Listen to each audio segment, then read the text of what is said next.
ارے بہن، بڑوں کے لیے سسرال اور چھوٹوں کے لیے ننھال دنیا میں جنت کی طرح لگتی ہیں۔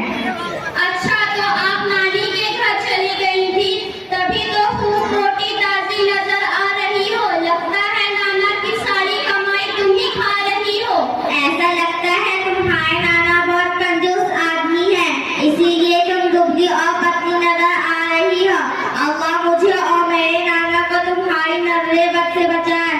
اچھا بہن، جانے دو، تم تو ناراض ہو گئی ہو۔ ذرا یہ تو بتاؤ تم وہاں پر کیا کر رہی ہو؟ ارے بہن، میں وہاں اسکول میں بھی پڑھتی ہوں اور ہمارے محلے میں مکتب دارالقرآن جامع مسجد چلتا ہے، اس میں ہر روز پابندی سے جاتی ہوں۔ ہمارے حافظ صاحب بہت اچھے ہیں، بہت محنت سے پڑھاتے ہیں۔ آپ کے حافظ صاحب آپ کو کیا کیا سکھاتے ہیں؟ ہمارے حافظ صاحب ہم کو قرآن پڑھاتے ہیں اور دین کی ضروری باتیں سکھاتے ہیں اور قرآن و حدیث کی باتیں بتاتے ہیں۔ اچھا، ماشاء اللہ، آپ کے حافظ صاحب تو بہت اچھے ہیں۔ ذرا یہ تو بتائیے وہ کون سا گناہ ہے جس کو اللہ کبھی معاف نہیں کرے گا؟ ارے بہن، جس انسان کی موت شرک پر ہوگی اس کو اللہ کبھی معاف نہیں فرمائے گا۔ اچھا بتائیے وہ کون سا گناہ ہے جس کا بدلہ دنیا اور آخرت میں ضرور مل کر ہی رہے گا؟ میری بہن، جس کا بدلہ دنیا اور آخرت میں مل کر رہے گا وہ گناہ انسانوں پر ظلم کرنا ہے۔ ظلم کا بدلہ اس دنیا میں ہی مل کر رہے گا۔ میری بہن، ذرا یہ تو بتائیے وہ کون سی دو آوازیں ہیں جن پر اللہ تعالیٰ نے لعنت فرمائی ہے؟ نمبر 1، خوشی کے وقت خوب باجے گاجے ناچ گانے کرنا۔ دوسرے، مصیبت کے وقت خوب چیخنا چلانا، دونوں پر لعنت فرمائی ہے۔ پھر خوشی کے وقت اور غمی کے وقت مسلمانوں کو کیا کرنا چاہیے؟ ارے بہن، اللہ نے اگر خوشی کا موقع دیا ہے تو اس کا اللہ کا شکر ادا کرے، اور کوئی مصیبت وغیرہ آئی ہے تو اس کا صبر کرے۔ یہ حق مسلمانوں کو اللہ نے دیا ہے۔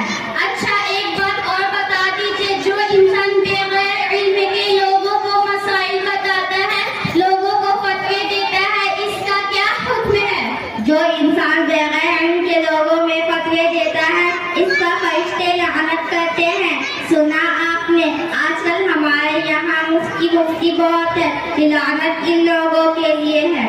اچھا، آخری ایک بات اور بتا دیجیے، وہ کون سی دو چیزیں ہیں جو انسان کو تلاش کر خود اس کے پاس پہنچ جاتی ہے؟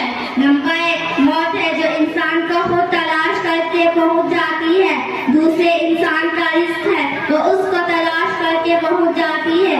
اور یہ بھی سن لیجیے کہ آج کا انسان موت سے ڈر رہا ہے اور چھپ رہا ہے اور روزی کے پیچھے اتنا دوڑ رہا ہے کہ وہ حرام و حلال کی تمیز ختم کر دیتا ہے، حق اور ناحق کو بھول جاتا ہے، ظلم اور انصاف کو بھول جاتا ہے، کسی کا مال چراتے ہوئے اللہ کو بھول جاتا ہے، جبکہ کچھ بھی کرے قسمت سے زیادہ کر اس کو نہیں مل سکتا۔